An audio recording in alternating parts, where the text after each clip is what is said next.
Alors, salam alaikum. Comme vous êtes absent aujourd'hui, je ne sais pas qu'est-ce qui s'est passé. Peut-être que vous n'avez pas reçu l'invitation pour la séance Zoom aujourd'hui. Je la fais quand même, je l'enregistre et ensuite j'essaierai de vous partager le, le- le fichier audio. La dernière fois, j'ai essayé de vous envoyer le fichier audio, ça passe pas parce que le fichier est trop volumineux. On va voir. On va voir. Espérons que cette fois-ci, on aura plus de chance. D'accord? Alors, je vous avais promis la semaine dernière, je vous avais dit que j'avais préparé un PowerPoint. Je pense que c'est plus intéressant pour vous hein, que de lire sur un fichier Word. Donc, qu'est-ce que j'ai fait? J'ai résumé le cours, hein. J'ai contracté le cours, je l'ai résumé. Et donc, ce sera plus intéressant pour vous, et plus attractif. Vous pourrez mieux capter l'information. Et j'ai rajouté quelque chose, hein. J'ai fait, pour vous, j'ai fait d'autres recherches et donc j'ai enrichi le cours. D'accord? Donc, le cours toujours sur les actions motrices et apprentissage chez l'enfant. On va,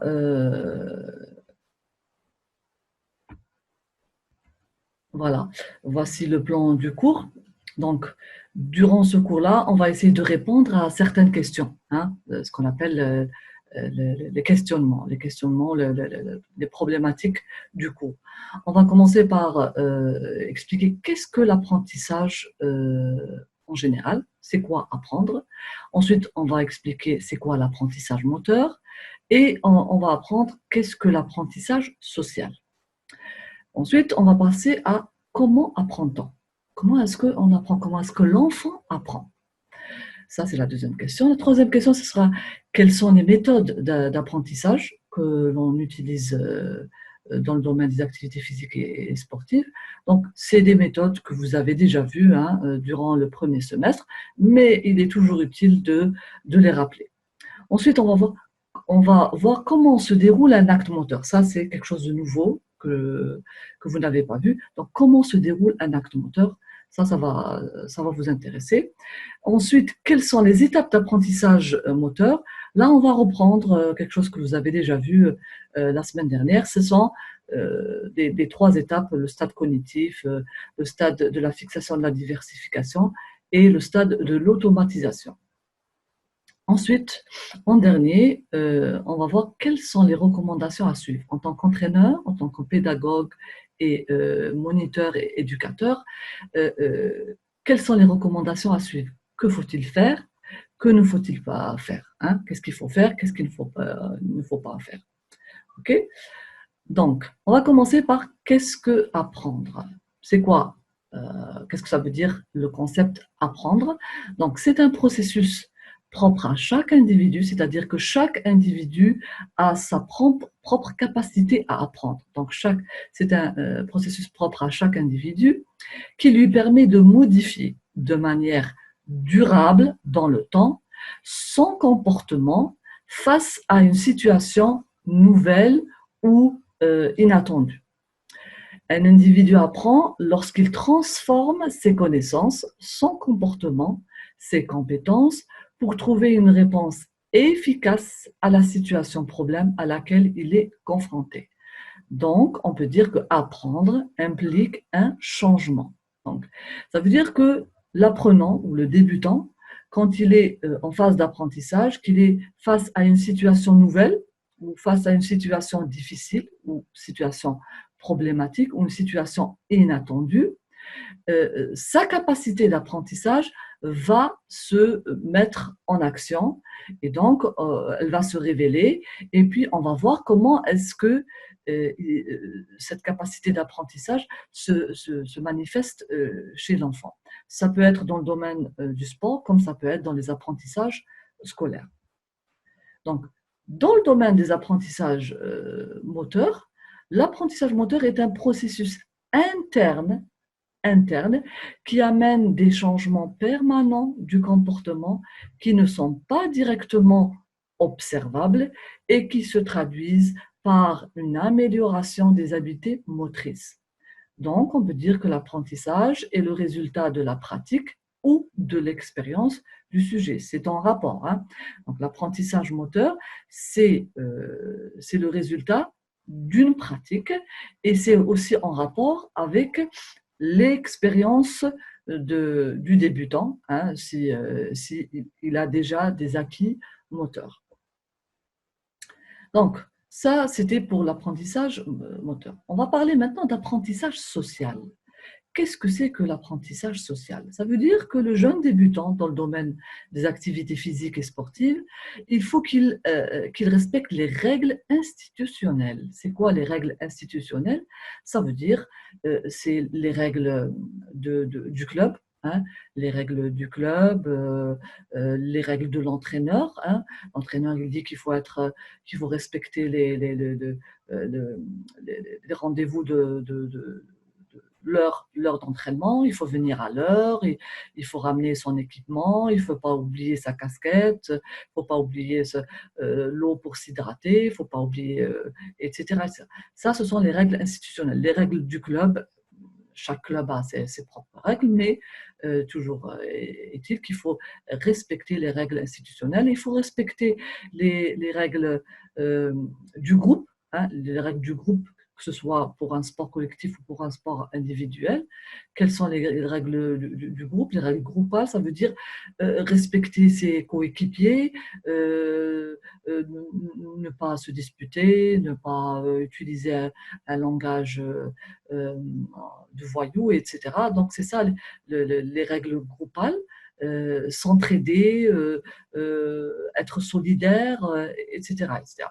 Maintenant, les règles du jeu, ça c'est durant la pratique et de la compétition, quelles sont les règles de ce sport qu'il faut respecter. Et bien sûr, il ne faut pas oublier les règles de sécurité. Pendant la pratique, que ce soit à l'entraînement ou à la compétition, il faut respecter certaines règles de sécurité pour ne pas porter atteinte à l'intégrité de sa santé, de son corps, ne pas se blesser, ne pas savoir bien utiliser le matériel pour éviter les accidents, etc. Ça, c'est pour les règles de sécurité. Maintenant, on va parler de comment apprend-on? Comment est-ce qu'un jeune débutant, comment est-ce qu'il va apprendre un nouvel acte moteur, une nouvelle habilité motrice?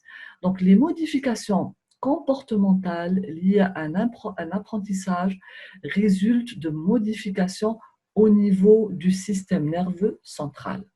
Les adaptations s'observent au niveau des neurones, des circuits neuronaux. La très grande plasticité du cerveau est à la base des apprentissages. C'est la région frontale qui est responsable de la planification et qui est responsable bien sûr de la prise de décision, hein. La région frontale, c'est cette partie qui est au niveau du front. Donc, le cerveau se compose de différentes parties, mais c'est cette région, ce qu'on appelle la région frontale, qui est responsable de la prise de décision et de la planification du mouvement, etc. Elle est aussi responsable de l'organisation des actions motrices. Donc, c'est cette partie qui va prendre les décisions du geste à faire ou à ne pas faire et qui va planifier le mouvement, comment le faire. On va parler maintenant quelles sont les méthodes d'apprentissage, hein, dans notre domaine. Ce sont des méthodes que vous connaissez déjà, on en a déjà parlé, mais il y en a certaines qui sont nouvelles. Donc, il y a 7 méthodes d'apprentissage. On retrouve l'apprentissage par imitation. C'est la méthode qu'on utilise quand on fait de la démonstration. Donc, quand l'entraîneur fait une démonstration, les enfants et les débutants vont imiter l'entraîneur. Donc, c'est la méthode d'imitation que l'on appelle aussi la méthode de démonstration. Enfin, en fait, la méthode d'imitation vient à la suite de la démonstration de l'entraîneur. Nous avons aussi l'apprentissage par répétition. D'accord? Il faut répéter le geste pour l'apprendre. D'accord? Pourquoi répéter? C'est pour qu'il y ait ce travail de correction, de réorganisation et de la planification du geste moteur à travers le schéma moteur. Nous avons l'apprentissage par induction. Donc, l'apprentissage par induction, c'est quoi? Ça consiste à intégrer les fondements techniques et tactiques à partir d'un processus de déduction suite à diverses expériences. Donc, je vous donne un exemple. Par exemple, dans le lancer de poids. Dans le lancer de poids, quand on va apprendre aux jeunes débutants, à travers la méthode par induction, on va lui apprendre à lancer le poids sans utiliser le travail des membres inférieurs, c'est-à-dire des jambes. Quand il va lancer le poids sans utiliser la force des membres inférieurs, là, il va réaliser le rôle très important des membres inférieurs dans le lancer de poids. Et c'est quand il va passer à la technique du lancer de poids avec les membres inférieurs qu'il va focaliser son attention sur la poussée, sur la force que va donner les membres inférieurs, et cette force va venir des membres inférieurs pour être transmise par le bras et ensuite vers le poids. Donc, c'est ça la méthode d'apprentissage par induction. Donc, ça consiste à réaliser le geste technique ou l'action motrice en supprimant, en occultant une partie ou un membre ou un groupe musculaire. Ensuite, nous avons l'apprentissage par association. L'apprentissage par association, ça consiste à utiliser un apprentissage déjà acquis et qui ressemble à un nouveau apprentissage. C'est ce qu'on appelle l'apprentissage par association. Je vous avais donné la semaine dernière l'exemple du service en volleyball, du service en volleyball, qui ressemble au geste technique du lancer de javelot et qui ressemble aussi un peu au geste technique du service en tennis. Donc, ce sont trois gestes techniques qui ont des ressemblances. Donc, c'est pour ça qu'on parle d'apprentissage par association. Nous avons aussi l'apprentissage par essai-erreur. Essai-erreur, ça veut dire que parfois, l'entraîneur ne doit pas toujours, pour apprendre un geste technique, ne doit pas toujours donner les solutions aux enfants et aux débutants. Il faut qu'il les laisse trouver la solution ou la bonne réponse par eux-mêmes. Et dans ce cas-là, on appelle ça mettre l'enfant ou mettre le débutant dans une situation problématique où il va tâtonner. Il va tâtonner, ça veut dire qu'il va essayer cette solution. Si elle ne marche pas, il va essayer une autre solution, mais c'est à lui de trouver ces solutions. Donc, on appelle ça l'apprentissage par essai-erreur. Donc, il va essayer plusieurs solutions et celle qui va répondre le mieux comme résultat, il va la retenir pour la répéter ensuite. Nous avons aussi l'apprentissage par explication. On l'a déjà vu, vous connaissez déjà, c'est quand on utilise la méthode verbale. C'est quand l'entraîneur se met à expliquer le geste technique. Donc là, c'est l'apprentissage par explication. Et enfin, la dernière et la septième méthode d'apprentissage, c'est l'apprentissage combiné. Ça consiste à utiliser deux ou trois méthodes d'apprentissage en même temps. On peut utiliser la méthode d'imitation, avec la méthode de démonstration, la méthode verbale et la méthode par répétition, par exemple. On peut utiliser deux, trois, voire même quatre méthodes en même temps. On appelle ça l'apprentissage combiné et c'est la meilleure méthode. C'est la méthode la plus efficace pour apprendre avec les jeunes débutants. On est toujours dans les méthodes d'apprentissage.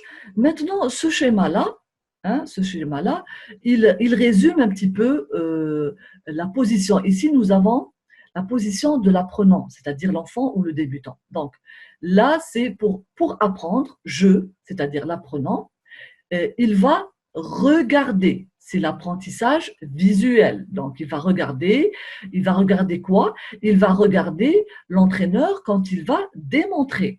Donc, ici, je vais utiliser un curseur.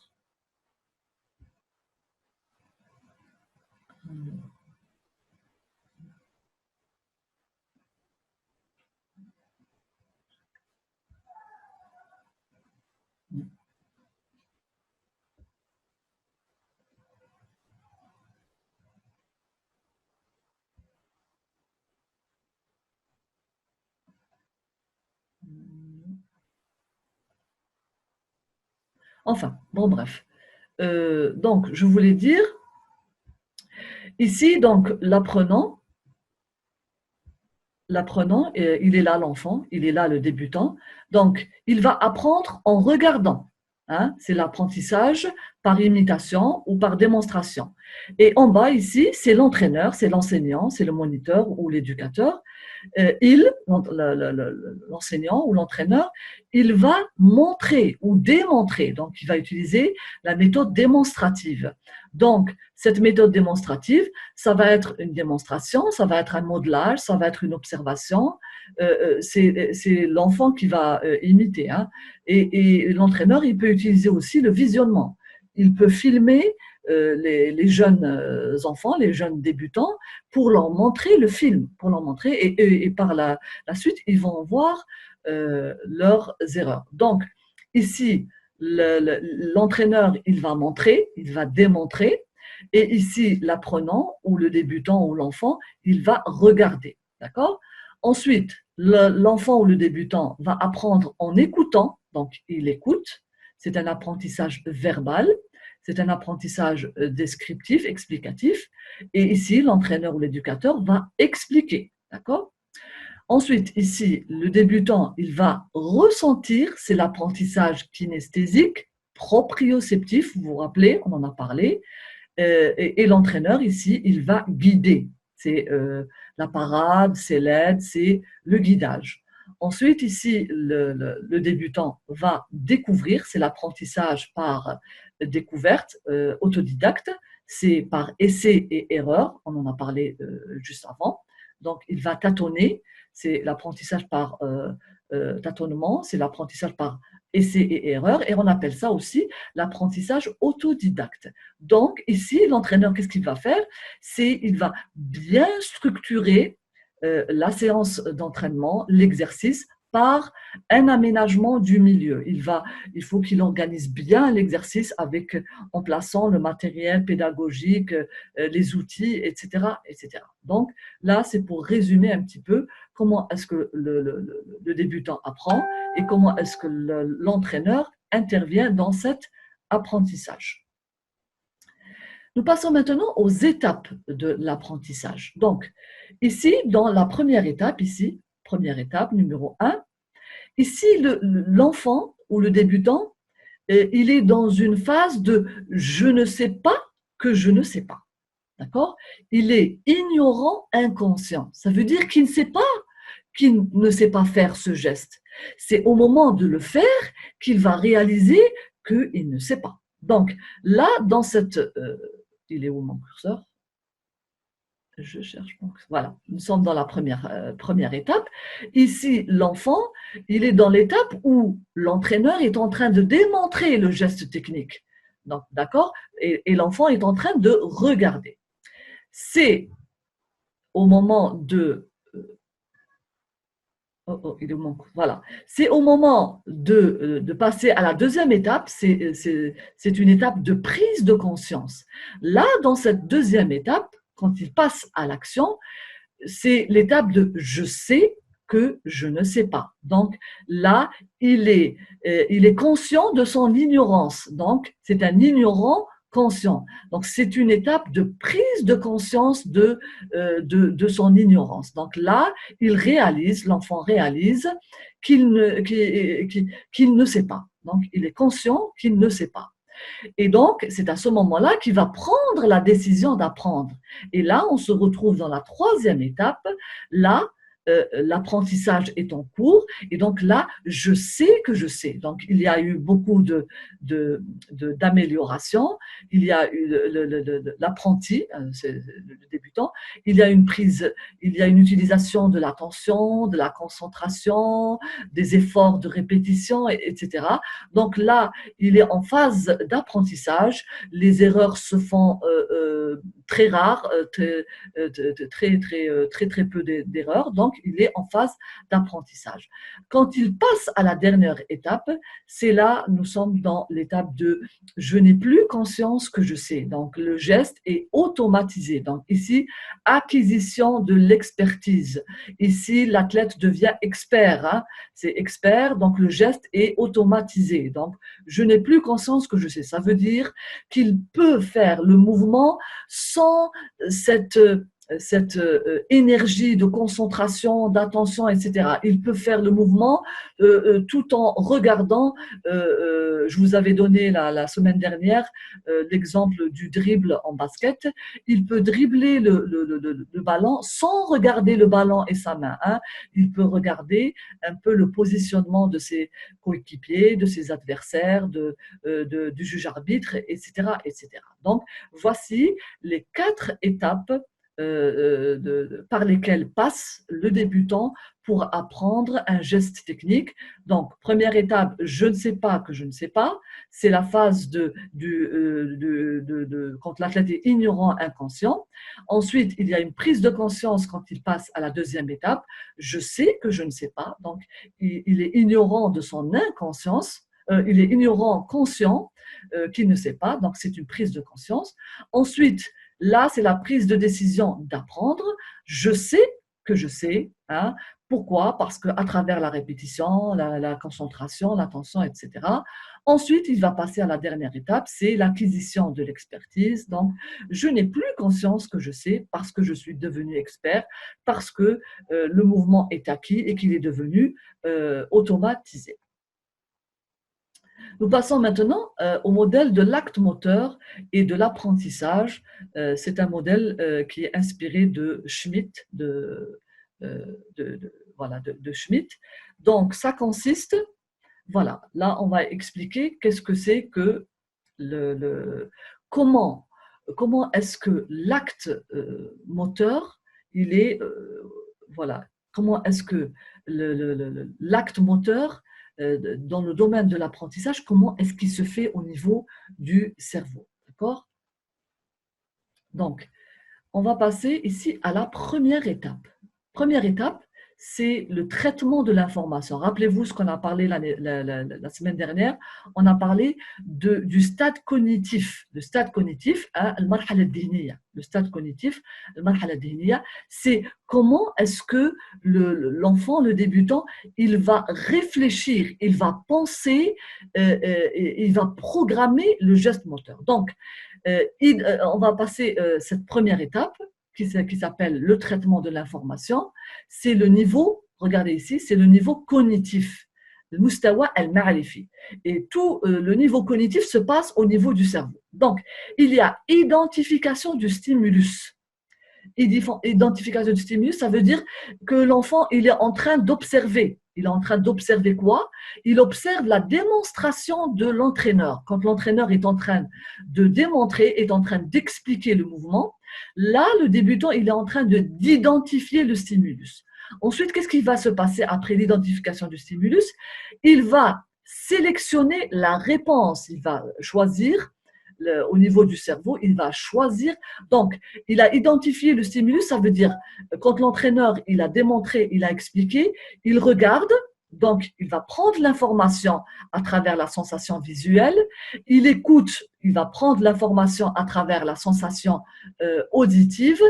Ces informations vont aller au niveau du cerveau, hein, et le cerveau va sélectionner la réponse. Quand il va sélectionner la réponse, il va faire quoi? Il va programmer la réponse motrice. Ça veut dire quoi? Qu'il va faire un programme moteur. Il va faire un schéma moteur de toute la réponse motrice à donner. Une fois que le programme moteur, le schéma moteur est fait au niveau du cerveau, l'information va être donnée aux différents muscles du corps. Donc, le programme moteur va aller vers les muscles, les articulations, etc. Et il va se transformer en mouvement. Et c'est là où le débutant va exécuter le mouvement. Le mouvement va être exécuté dans un environnement, bien sûr. Quand le mouvement est exécuté, on a ce qu'on appelle le feedback. Le feedback. Ici, j'ai oublié de vous dire, c'est l'exécution du programme moteur. Toute cette partie, c'est l'exécution du programme moteur. Donc, une fois que le mouvement est effectué, il y a un feedback, d'accord? Un feedback, rappelez-vous, nous avons deux types de feedback. Le feedback intrinsèque, c'est la sensation du mouvement à travers les sensations kinesthésiques, proprioceptives. Et nous avons le feedback extrinsèque, c'est quand c'est l'entraîneur qui corrige. Donc, il y a ce feedback. Et à travers ce feedback, il va y avoir une comparaison, c'est le comparateur, d'accord? La comparaison de quoi? La comparaison entre le schéma moteur qui a été donné au niveau cognitif, le stade cognitif, et entre le mouvement exécuté. Et donc, il va y avoir une comparaison entre le schéma moteur, le programme moteur qui a été fait et l'exécution à la réponse motrice qui a été donnée. Et donc là, il va y avoir une correction. Donc, ça, on appelle ça le contrôle en boucle fermée. Tout ça. Donc, ici, il y a le comparateur entre l'image qui a été dessinée au niveau du cerveau et le mouvement qui a été exécuté. Il y a une comparaison entre les deux, ce qui a été programmé et ce qui a été réalisé. Et ensuite nous avons on va reprendre, et s'il y a des erreurs, on va reprogrammer le schéma moteur, le programme moteur au niveau cognitif, et le cerveau va donner l'information aux différents muscles et articulations pour faire un nouveau geste technique plus correct, plus juste, etc. Et donc, tout ça, ce qu'on vient de voir, tout ça se fait dans ce qu'on appelle une boucle fermée. C'est le contrôle en boucle fermée. Tout ça se fait en continu, d'une manière cyclique, c'est-à-dire identification du stimulus, sélection de la réponse, programmation de la réponse. Tout ça, on appelle ça le traitement de l'information. Tout ça se fait à un niveau cognitif, au niveau du cerveau, le premier stade cognitif. Ensuite, nous avons l'exécution du schéma moteur, du programme moteur, l'exécution, la réalisation du mouvement. Ensuite, nous avons le feedback intrinsèque, interne, et le feedback extrinsèque. Nous avons la comparaison entre ce qui a été programmé et ce qui a été réalisé. Et ensuite, il y aura correction des erreurs, et tout ça va se refaire d'une manière cyclique, ce qu'on appelle la boucle fermée, le contrôle en boucle fermée. Et c'est à chaque répétition, ce schéma-là va se refaire chez le débutant, c'est-à-dire la partie cognitive où il va programmer le mouvement et ensuite exécuter le mouvement, corriger le mouvement. Tout ça se répète d'une manière en boucle fermée. Voilà, si la la séance se termine, je vais tout de suite, on va enchaîner avec la deuxième partie. Je vais vous envoyer le lien pour la deuxième partie, d'accord? Ok. D'accord, on passe au deuxième slide. Donc, les recommandations. Dans les recommandations, que faut-il faire? L'entraîneur, que faut-il faire? Qu'est-ce qu'il faut faire durant ces phases d'apprentissage et que ne faut-il pas faire? Donc, premièrement, nous avons adapté l'apprentissage moteur à l'âge du pratiquant. Bien choisir l'habilité motrice selon l'âge et selon le niveau des pratiquants, d'accord? Il faut choisir la difficulté selon l'expérience des débutants, leur niveau d'apprentissage et leur âge. Les périodes charnières de l'apprentissage moteur, ça veut dire quoi? Ça veut dire qu'il faut respecter les périodes charnières de l'apprentissage moteur. Pardon. Ça veut dire qu'il faut connaître quelles sont les périodes charnières de l'apprentissage. Ça, on va le voir la semaine prochaine. Mais il faut connaître ces périodes. Ça veut dire quelles sont les périodes les plus importantes où il faut développer la coordination, les gestes techniques, les habiletés motrices, etc. D'accord? Faut-il se spécialiser tôt pour être performant? Alors là, c'est un point très important. On va ouvrir une grande parenthèse. Euh, euh, il est déconseillé de spécialiser l'enfant trop tôt, trop tôt. Pourquoi? Parce que en le spécialisant trop tôt, on va, comment dire, on va brûler des étapes. On va brûler des étapes dans son rythme de développement. Quand on va le spécialiser d'une manière rapide et précoce, cela va l'obliger à, comment dire, à focaliser trop son attention sur des choses qui vont être liées à la performance, c'est-à-dire au résultat.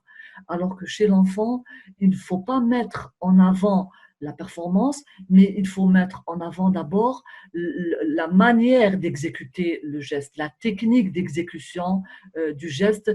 Il faut enrichir son bagage technique, il faut enrichir sa capacité de coordination et il faut constituer chez lui un large répertoire de savoir-faire moteur. Donc, c'est une erreur de spécialiser trop tôt l'enfant parce que ça risque de briser, ça risque de le briser. Pourquoi? Parce que il va être à la recherche de la performance si vous le spécialisez, alors que non.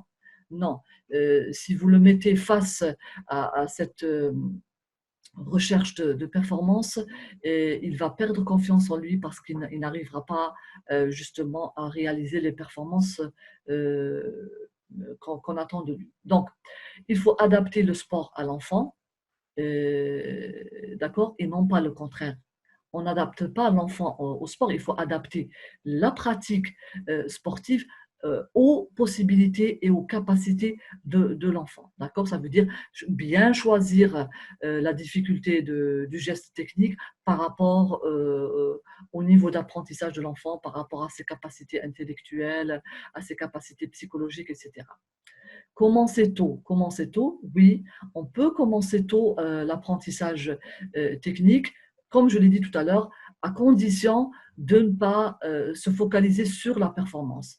Hein. Il faut encourager l'enfant quand il apprend de nouveaux gestes techniques, etc.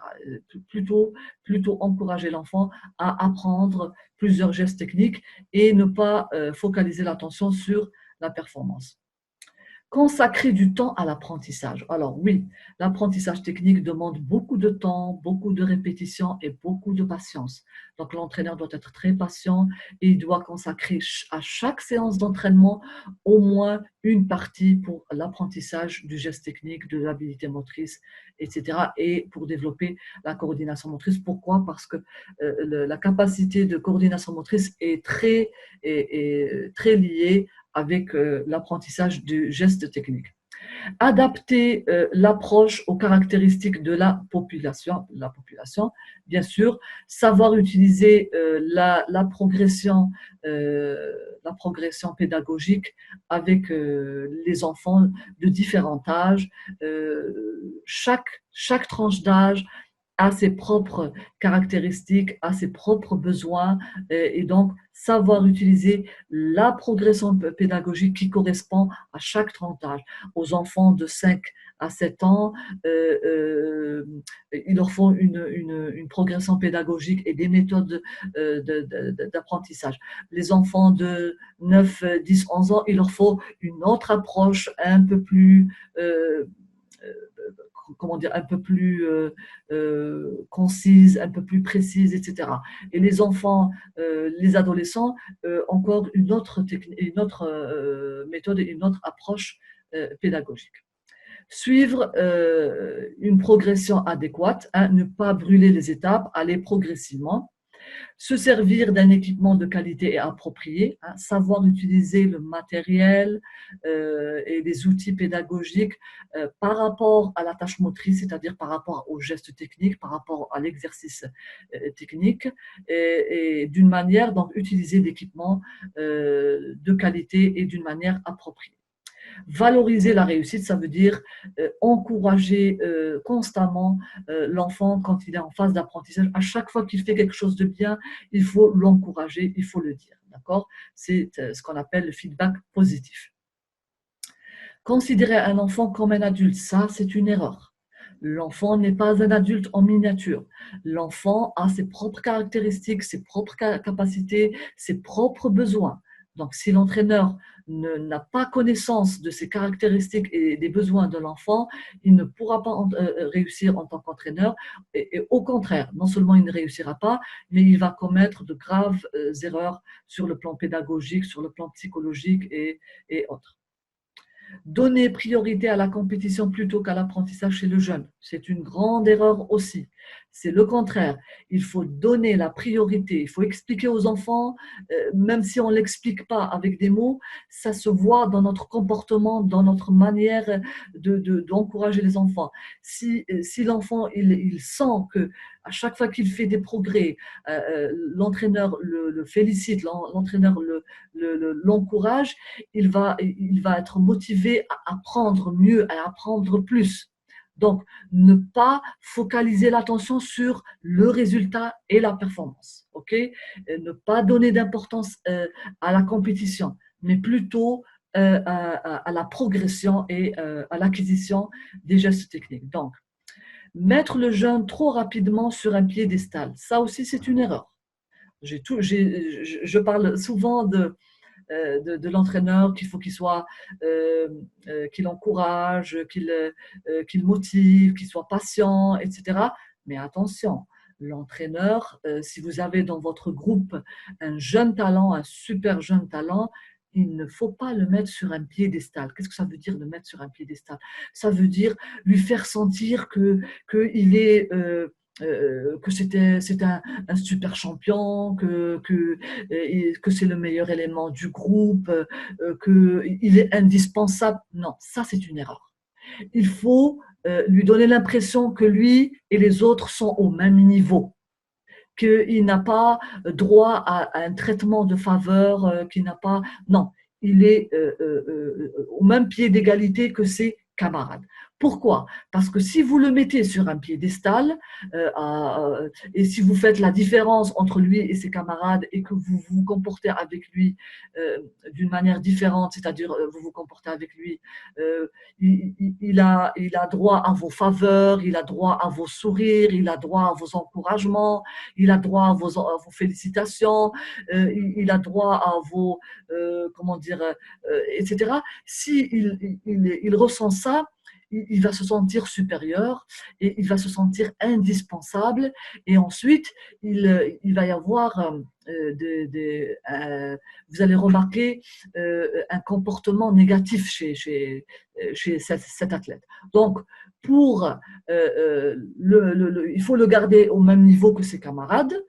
Pourquoi? Parce qu'il doit respecter ses camarades, même s'ils n'ont pas le même niveau que lui, même s'ils ne réalisent pas les mêmes performances que lui, mais il doit se sentir au même niveau qu'eux, égal à eux, et surtout, comme j'ai dit, cela, si vous agissez de la sorte, cela ne va pas entraver, cela ne va pas, comment dire, fausser le cycle d'apprentissage, c'est-à-dire qu'il va rester focalisé sur sa progression, ses apprentissages, et il ne va pas prendre la grosse tête, comme on dit, hein. Il va prendre la grosse tête, qui نقولوا بالعامية يولي يحسب روحه هو هو بابا, comme on dit بالعامية. Aussi entraîner de manière trop monotone. Donc l'entraîneur, il doit apporter de la créativité. Ces séances d'entraînement ne doivent pas être les mêmes. Les séances d'entraînement ne doivent pas se ressembler.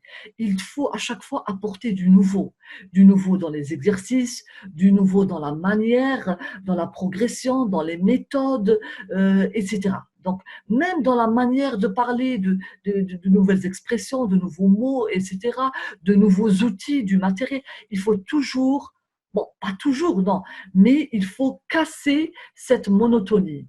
Il faut, même l'ambiance, il faut jouer sur l'ambiance qui est très importante. Hein. Si l'ambiance n'est pas, si les séances se ressemblent, si on tombe dans la monotonie et on va casser cette motivation à apprendre mieux, à apprendre plus vite et de manière plus, euh, comment dire, de manière plus positive. Voilà. Alors, une autre erreur, exclure les enfants les plus faibles. Ça, c'est une erreur à faire. Il ne faut jamais, jamais, comment dire, écarter ou exclure les enfants qui n'ont pas un très bon niveau ou qui n'ont pas. Pourquoi? Parce que je vous avais parlé, si vous vous rappelez, en S1, je vous avais dit qu'il y a ce qu'on appelle l'âge biologique et l'âge chronologique dans la croissance chez les enfants. Ça veut dire quoi? Ça veut dire que ces enfants qui n'ont pas de très bons résultats, ça veut dire qu'ils ont un développement normal. Ce sont ceux qui ont de très bons résultats qui sont en avance dans leur croissance. Et c'est pour ça qu'ils réalisent des performances supérieures. Donc les enfants qui ont un développement physique, etc., normal, ils vont se rattraper plus tard. Plus tard, dans les catégories juniors et seniors, ils vont se rattraper. Et croyez-moi, ils vont être meilleurs. Ils vont être meilleurs que ces jeunes talents. Alors, ne jamais faire l'erreur d'écarter et d'exclure ces enfants parce qu'ils sont plus faibles que les autres. Et enfin, mettre l'enfant face à une situation trop complexe qui entraîne des échecs à répétition.